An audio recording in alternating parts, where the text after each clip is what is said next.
طارق بن زیاد کے حوالے سے یہ بات مشہور ہے کہ انہوں نے اندلس کے ساحل پر پہنچ کر اپنے بحری بیڑوں کو آگ لگا دی تھی۔ اس کا مقصد یہ تھا کہ ان کی فوج کے سپاہی واپسی کے بارے میں نہ سوچیں۔ ان تمام امور کے باوجود طارق بن زیاد کا نام تاریخ میں امر ہو کر متعدد مقامات کے ساتھ منسوب ہو چکا ہے، جن میں سرفہرست جبل طارق ہے۔ طارق بن زیاد بربر نسل سے تعلق رکھنے والے مسلمان اور بنو امیہ کے جرنیل تھے۔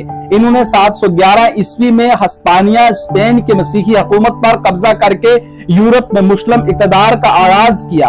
انہوں نے اموی خلافت کی خدمت کی اور 718 عیسوی میں ویسٹگوتھک ہسپانیہ پر مسلم اموی فتح کا آغاز کیا۔ انہوں نے اپنی فوج کے ہمراہ شمالی افریقہ کے ساحل سے ابنائے جبرالٹر کو عبور کیا۔ انہوں نے اپنی فوج کو اس مقام پر مستحکم کیا جسے آج جبرالٹر کی چٹان کے نام سے جانا جاتا ہے۔ جبرالٹر عربی نام جبل طارق کا ہسپانوی ماخذ ہے، جس کا مطلب ہے خریق کا پہاڑ، جو طارق بن زیاد کے نام سے موسوم ہے۔ انہیں اسپین کی تاریخ کا اہم ترین عسکری رہنماؤں میں سے ایک سمجھا جاتا ہے۔ شروع میں وہ اموی صوبہ افریقیہ کے گورنر موسیٰ بن نصیر کے نائب تھے، جنہوں نے ہسپانیہ میں وزیگوت بادشاہ کے مظالم سے تنگ عوام کے مطالبے پر طارق کو ہسپانیہ پر چڑھائی کا حکم دیا۔ 30 اپریل 711 کو عیسوی کو طارق کی افواج جبرالٹر پر اترے۔ واضح رہے کہ جبرالٹر اس علاقے کے عربی نام جبل طارق کی بگڑی ہوئی شکل ہے۔ اسپین کی سرزمین پر اترنے کے بعد طارق نے تمام کشتیوں کو جلا دینے کا حکم دیا تاکہ فوج فرار کے بارے میں سوچ بھی نہ سکے۔ انہوں نے 7 خزار کے مختصر کے پیش قدمی شروع کی اور بعد ازاں 19 جولائی کو جنگ وادی لکا میں وزیگوت حکمران لزریک کے 1 لاکھ کے لشکر کا سامنا کیا اور مارکے میں ایک ہی دن میں بدترین شکست دی۔ جنگ میں روڈرک مارا گیا۔ طارق بن زیاد نے اپنی فوج کو 4 ڈویژنوں میں تقسیم کیا، جنہوں نے مغیث، رومی، غرناطہ اور دیگر مقامات کے تحت قرطبہ پر قبضہ کیا، جبکہ وہ ٹولیڈو پر قبضہ کرنے والے ڈویژن کے سربراہ رہے۔ اس کے بعد اس نے شمال کی طرف پیش قدمی جاری رکھی۔ 1 سال بعد موسیٰ کی آمد تک طارق ہسپانیہ کا گورنر تھا۔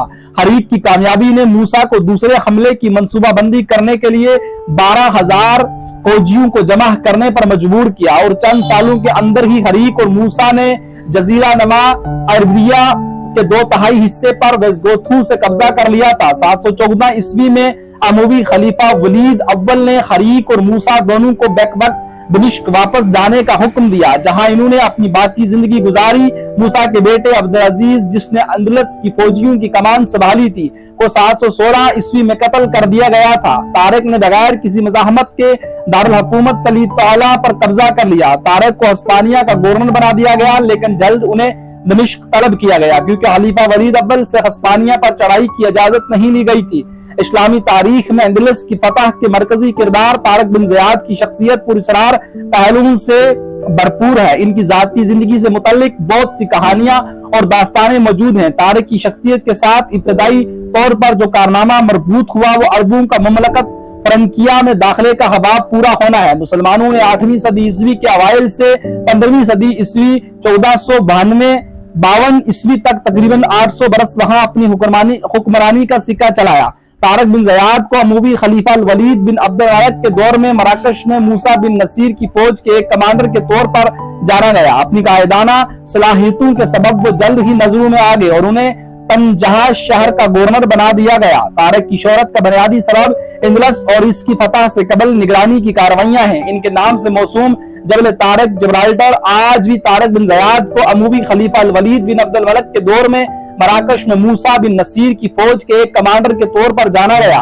اپنی قائدانہ صلاحیتوں کے سبب وہ جلد ہی نظروں میں آ گئے اور انہیں طنجہ شہر کا گورنر بنا دیا گیا۔ طارق کی شہرت کا بنیادی سبب اندلس اور اس کی فتح سے قبل نگرانی کی کاروائیاں ہیں۔ ان کے نام سے موسوم جبل طارق جبرالٹر آج بھی تاریخ کے اس عظیم سپہ سالار کی گواہی دیتا ہے۔ طارق بن زیاد 675 عیسوی میں الجزائر کے مغربی صوبے بحران میں پیدا ہوئے۔ زندگی کے 45 بہاریں دیکھنے کے بعد 720 عیسوی میں وفات پا گئے۔ طارق بن زیاد طویل قد و قامت کے مالک تھے۔ ان کی نسل سے متعلق مختلف روایتیں پائی جاتی ہیں۔ پہلی روایت ان کو افریقی بربر قبیلے سے جوڑتی ہے۔ دوسری روایت کے مطابق ان کا تعلق ایران کے صوبے ہمدان سے تھا۔ تیسری اور آخری روایت کہتی ہے کہ ان کے آباء و اجداد کا تعلق یمن کے علاقے حضر موت سے تھا۔